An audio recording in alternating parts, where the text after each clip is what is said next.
Hello friends, ನೀವು ನೋಡ್ತಾ ಇದ್ದೀರಾ ಈಸಿ ಲೈಫ್ ವಿತ್ ಸೌಮ್ಯ ಕನ್ನಡ. ಇವತ್ತು ನಾನು ನಿಮಗೋಸ್ಕರ ತುಂಬಾನೇ ರುಚಿಯಾಗಿ ಆರೋಗ್ಯಕರವಾಗಿ ಕ್ಯಾರೆಟ್ ಖೀರ್ ರೆಸಿಪಿ ತಂದಿದ್ದೀನಿ.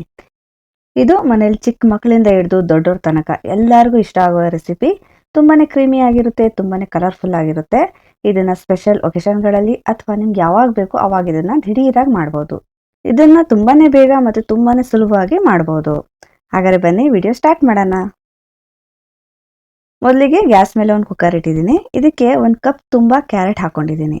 ಮೀಡಿಯಂ ಸೈಜಲ್ಲಿ 2ರಿಂದ 3 ಕ್ಯಾರೆಟ್ ಹಾಕೋಬೋದು, ಅಥವಾ ಈ ಥರ ಕಪ್ಪಲ್ಲಿ ರಫ್ ಆಗಿ ಕಟ್ ಮಾಡ್ಕೊಂಡು ಹಾಕೊಳ್ಳಿ. ಕ್ಯಾರೆಟ್ನ ಚೆನ್ನಾಗಿ ತೊಳೆದ್ಬಿಟ್ಟು ಈ ಥರ ರಫ್ ಆಗಿ ಕಟ್ ಮಾಡಿದ್ದೀನಿ. ಮತ್ತು ಇದ್ರ ಜೊತೆಗೆ 2 ಟೇಬಲ್ ಸ್ಪೂನ್ ಅಷ್ಟು ಅಕ್ಕಿ ಹಾಕೋತಾ ಇದ್ದೀನಿ. ಅಕ್ಕಿ 2 ಟೇಬಲ್ ಸ್ಪೂನ್ ಸಾಕು, ಇಲ್ಲಾಂದರೆ ಆಮೇಲೆ ತುಂಬ ಗಟ್ಟಿ ಆಗಿಬಿಡುತ್ತೆ. ಈಗ ಇದಕ್ಕೆ ಒಂದು 3/4 ಕಪ್ ಅಷ್ಟು ನೀರು ಹಾಕೊಳ್ಳೋಣ. ನೀರು ಕೂಡ ಇಷ್ಟೇ ಸಾಕು, ಇಷ್ಟರಲ್ಲೇ ಚೆನ್ನಾಗಿ ಬೆಂದೋಗುತ್ತೆ. ಇವಾಗ ಕುಕ್ಕರ್ ಮುಚ್ಚಳ ಮುಚ್ಚಿಬಿಟ್ಟು ಮೀಡಿಯಂ ಫ್ಲೇಮಲ್ಲಿ ಒಂದು 4 ವಿಷಲ್ ಹಾಕ್ಸ್ಕೋಬೇಕು. ಫುಲ್ಲು ಚೆನ್ನಾಗಿ ಸಾಫ್ಟಾಗಿ ಬೇಯಿಸ್ಕೋಬೇಕು. ಇವಾಗ ನೋಡಿ 4 ವಿಷಲ್ಸ್ ಬಂದಿದೆ, ಮತ್ತು ಸ್ಟೀಮ್ ಹೋದ್ಮೇಲೆ ಮುಚ್ಚಳ ತಗೊಂಡಿದ್ದೀನಿ. ಈಗ ಚೆನ್ನಾಗಿ ಸಾಫ್ಟಾಗಿ ಆಗಿದೆ. ಈಗ ಇದನ್ನು ಚೆನ್ನಾಗಿ ತಣ್ಣಗೆ ಮಾಡಿಕೊಂಡು ನುಣ್ಣಗೆ ಪೇಸ್ಟ್ ಮಾಡ್ಕೋಬೇಕು.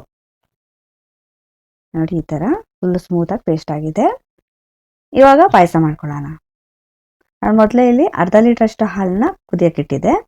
ಆದಷ್ಟು ಗಟ್ಟಿಯಾಗಿರೋ ಹಾಲು ತಗೊಳ್ಳಿ, ಅದು ಚೆನ್ನಾಗಿರುತ್ತೆ.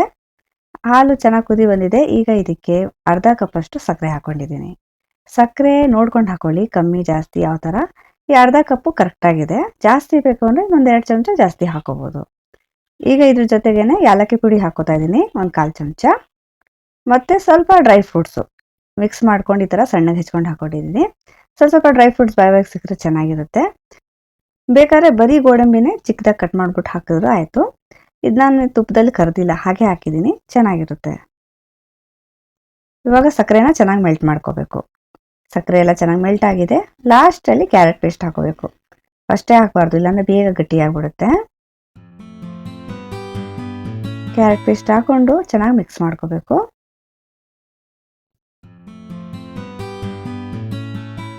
ನೋಡಿ ಚೆನ್ನಾಗಿ ಮಿಕ್ಸ್ ಆಗಿದೆ. ಚೂರೆ ಮಧ್ಯದಲ್ಲಿ ಒಂದು ಸ್ವಲ್ಪ ಗಂಟಿದ್ರೂ ಪರವಾಗಿಲ್ಲ, ಅದೊಂಥರ ಸಬ್ಬಕ್ಕಿ ಥರ ಟೇಸ್ಟ್ ಆಗುತ್ತೆ. ಯಾಕಂದರೆ ಆಲ್ರೆಡಿ ಕ್ಯಾರೆಟ್ ಬೆಂದಿದೆ, ಮತ್ತು ಸ್ಮೂತಾಗಿ ನಾವು ಪೇಸ್ಟ್ ಕೂಡ ಮಾಡಿದ್ದೀವಿ. ಮಧ್ಯೆ ಈ ಥರ ಗಂಟಿದ್ರೆ ಪರವಾಗಿಲ್ಲ, ಚೆನ್ನಾಗಿರುತ್ತೆ ಅದುವೇ. ಇವಾಗ ಲಾಸ್ಟಲ್ಲಿ ಒಂದೇ 1 ಟೇಬಲ್ ಸ್ಪೂನ್ ತುಪ್ಪ ಹಾಕ್ತಾ ಇದ್ದೀನಿ. ತುಪ್ಪ ಹಾಕಿಲ್ಲ ಅಂದ್ರೂ ನಡೆಯುತ್ತೆ, ಆದರೆ ಈ ಥರ ಸ್ವೀಟ್ ಡಿಶಲ್ಲೆಲ್ಲ ತುಪ್ಪ ಹಾಕಿ ರೂಢಿ ಅಲ್ವಾ, ಅದಕ್ಕೆ ಅಂತ ಸ್ವಲ್ಪ ಹಾಕಿದ್ದೀನಿ. ತುಪ್ಪ ಹಾಕಿಲ್ಲ ಅಂದ್ರೂ ತುಂಬಾ ಚೆನ್ನಾಗಿರುತ್ತೆ. ಈಗ ಒಂದ್ಸಲ ಮಿಕ್ಸ್ ಮಾಡಿಕೊಂಡು ಇದಕ್ಕೆ ಒಂದೇ ಒಂದು ಕುದಿ ಬರೋಕ್ಕೆ ಬಿಡೋಣ. ಜಾಸ್ತಿ ಏನು ಕುದಿಸೋದೇನು ಬೇಕಾಗಿಲ್ಲ, ಯಾಕಂದರೆ ಕ್ಯಾರೆಟು ಚೆನ್ನಾಗಿ ಬೆಂದಿದೆ, ಮತ್ತು ಹಾಲು ಕೂಡ ಚೆನ್ನಾಗಿ ಕಾದಿದೆ. ಮತ್ತು ಇದು ತಣ್ಣಗಾಗ್ತಾ ಇನ್ನೂ ಗಟ್ಟಿ ಆಗ್ಬಿಡುತ್ತೆ. ಸೊ ಒಂದೇ ಒಂದು ಕುದಿ ಬಂದಮೇಲೆ ಇಳಿಸ್ಕೊಂಡ್ರೆ ಸಾಕು. ಇವಾಗ ಒಂದು ಕುದಿ ಬಂದಿದೆ. ಈಗ ಈ ಟೆಕ್ಸ್ಚರ್ ಕರೆಕ್ಟಾಗಿದೆ. ಈಗ ಇದನ್ನು ಇಳಿಸ್ಕೊಳ್ಳೋಣ. ಇವಾಗ ನೋಡಿ ತುಂಬ ಕ್ರೀಮಿಯಾಗಿ ತುಂಬಾ ರುಚಿಯಾಗಿ ಕ್ಯಾರೆಟ್ ಪಾಯಸ ರೆಡಿಯಾಗಿದೆ. ಇವಾಗ ನೋಡಿ ಎಷ್ಟು ಗಟ್ಟಿಯಾಗಿದೆ. ಇನ್ನೂ ಸ್ವಲ್ಪ ತಣ್ಣಗಾಗ್ತಾ ಇನ್ನೂ ಗಟ್ಟಿಯಾಗ್ಬಿಡುತ್ತೆ. ಇದನ್ನು ಬಿಸಿ ಹಾಗೆ ಕುಡಿಬೋದು, ಅಥವಾ ಫುಲ್ಲು ತಣ್ಣಗೆ ಮಾಡ್ಕೊಳ್ಬೇಕಾದ್ರೂ ಕುಡಿಬೋದು. ನಾನಿಲ್ಲಿ ಫುಲ್ಲು ತಣ್ಣಗಾದ್ಮೇಲೆ ಸರ್ವ್ ಮಾಡ್ತಾ ಇದ್ದೀನಿ. ಮತ್ತು ಇದ್ರ ಟೆಕ್ಸ್ಚರ್ ನೋಡಿ ಎಷ್ಟು ಚೆನ್ನಾಗಿದೆ. ಜಾಸ್ತಿ ಏನು ಹಾಕಿಲ್ಲ ಇದಕ್ಕೆ, ಬರೀ ಹಾಲು ಹಾಕಿರೋದು, ಸಕ್ಕರೆ ಹಾಕಿರೋದು. ಮಿಲ್ಕ್ ಪೌಡರ್, ಖೋವಾ ಆ ಥರದ್ದೆಲ್ಲ ಏನೂ ಹಾಕಿಲ್ಲ.